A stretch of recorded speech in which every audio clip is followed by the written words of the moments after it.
Que o Renascimento é um período histórico repleto de artistas, todo mundo sabe. Mas o que pouca gente sabe é sobre a vida de Sandro Botticelli. Senhoras e senhores, bem-vindos ao canal Story2. Eu sou o professor Danilo e hoje vamos destrinchar a história de Alessandro Botticelli, mais conhecido como Sandro Botticelli. Mas antes de irmos para o vídeo, deixa eu te dar um recadinho rapidinho. Esse recado é para você que gosta de história, gosta do canal e gosta do meu conteúdo. Se você é essa pessoa, considere assinar o Story2Flix, que é o clube de membros aqui do YouTube. Assinando Story2Flix, você recebe vídeos exclusivos semanalmente. E se você assinar hoje, já tem uma porrada de vídeos aí para você assistir. Outra coisa que você pode seguir lá no Instagram ou na rede das dancinhas, porque tem vídeo curto todo dia. No mais, bora pro vídeo.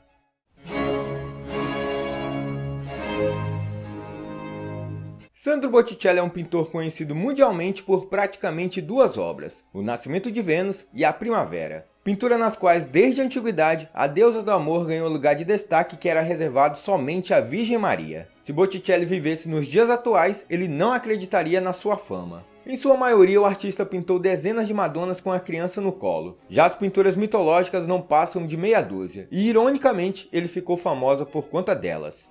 Ele não concebeu essas obras para serem vistas por um grande público, mas para serem compreendidas apenas por um cliente muito específico.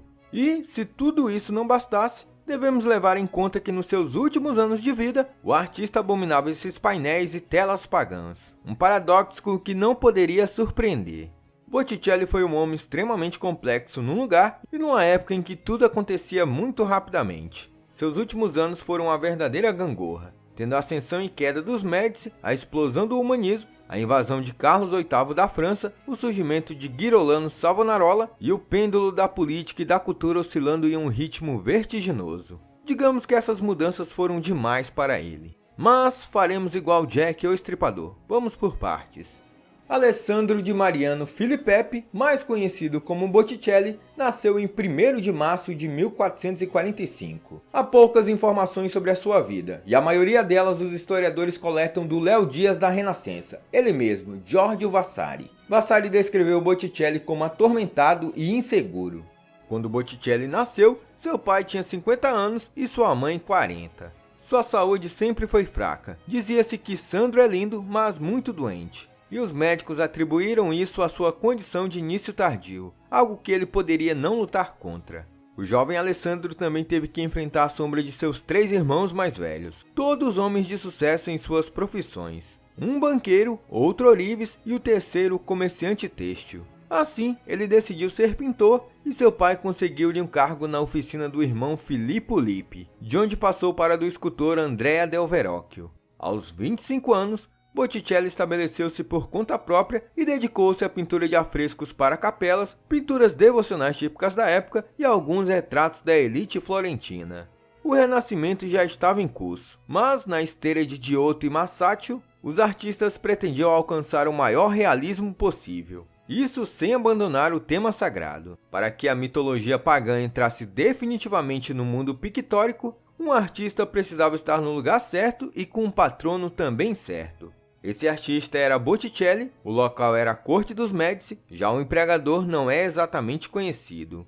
Em 28 de janeiro de 1475, foi realizado um torneio no mais puro estilo medieval na Praça Florentina de Santa Croce, uma das festividades que os Médici recuperaram do passado com tanta pompa. Giuliano, irmão de Lorenzo Magnífico, usou na ocasião um estandarte desenhado por Botticelli. Infelizmente, esse estandarte está perdido nos dias atuais. Este é o dado que revela que naquela época, o artista já estava sob a ala beneficente da maior família florentina.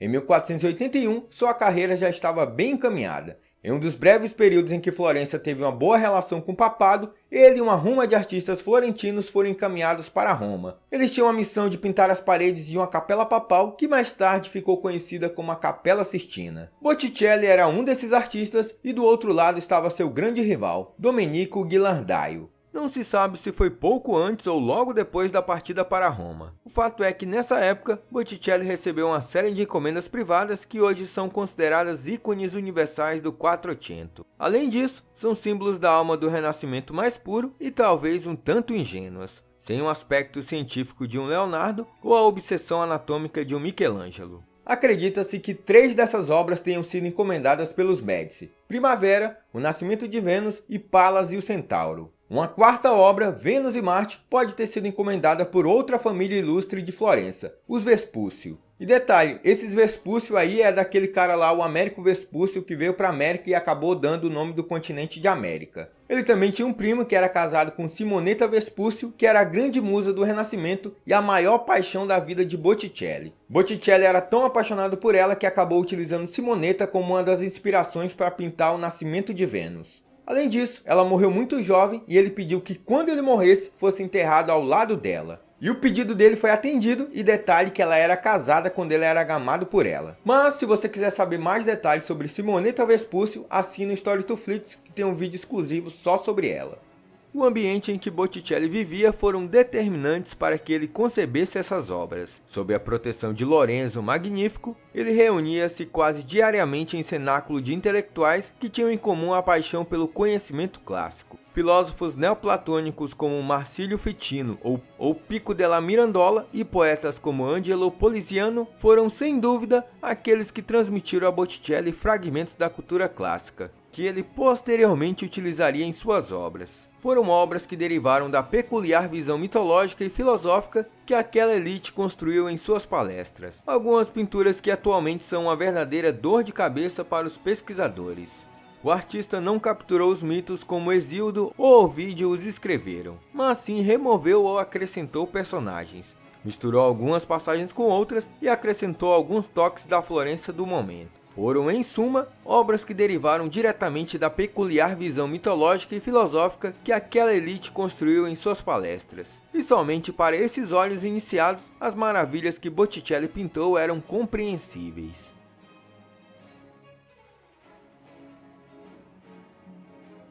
Os hinos a Vênus, ao amor e à beleza terminaram abruptamente na década de 1490. Algo aconteceu com Botticelli e seu trabalho mudou radicalmente.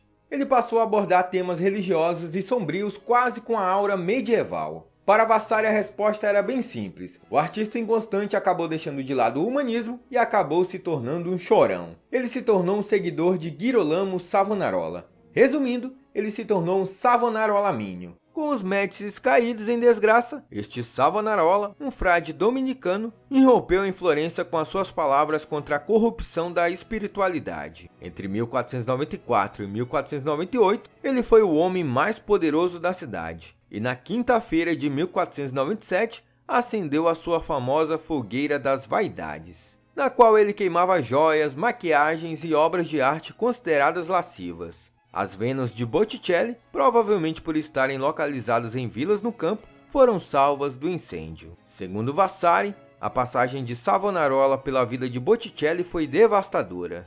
Ele parou de trabalhar, o que não é inteiramente verdade, embora tenha reduzido sua produção. E, se não fossem os amigos e os homens poderosos que admiravam seu gênio, ele teria praticamente morrido de fome. Velho e inútil, andando com as duas muletas, neste estado de decrepitude, morreu aos 78 anos. Ou talvez Vasari, como em tantos outros pontos das biografias que escreveu, tenha exagerado um pouquinho. O certo é que ele omitiu um detalhe bem crucial. Em 1504, Botticelli foi, juntamente com Leonardo da Vinci, um dos membros da comissão que deveria decidir a localização do Davi de Michelangelo. Florença, portanto, ainda o considerava um dos grandes. Embora seja inegável que após sua morte, ele rapidamente caiu no esquecimento.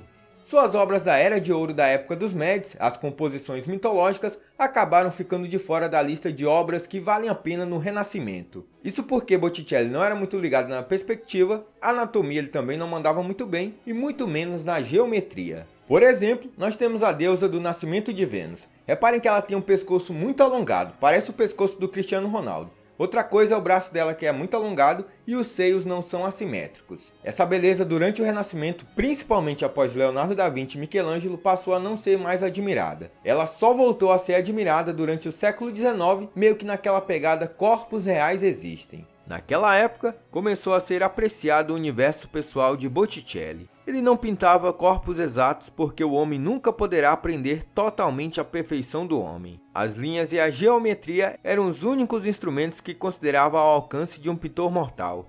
Isso para captar uma ideia imortal, ou seja, a beleza. Então é isso, pessoal, chegamos ao final de mais um vídeo e espero que vocês tenham gostado. Depois de muito tempo, estou voltando aqui com essa série sobre os artistas do Renascimento. E comente aqui qual o próximo artista que você quer ver aqui no canal. Outra coisa que você não pode esquecer de deixar o like, se não é inscrito se inscreva e considere ser um membro do Story2Flix, o clube de membros aqui do YouTube. Dito isso, falou!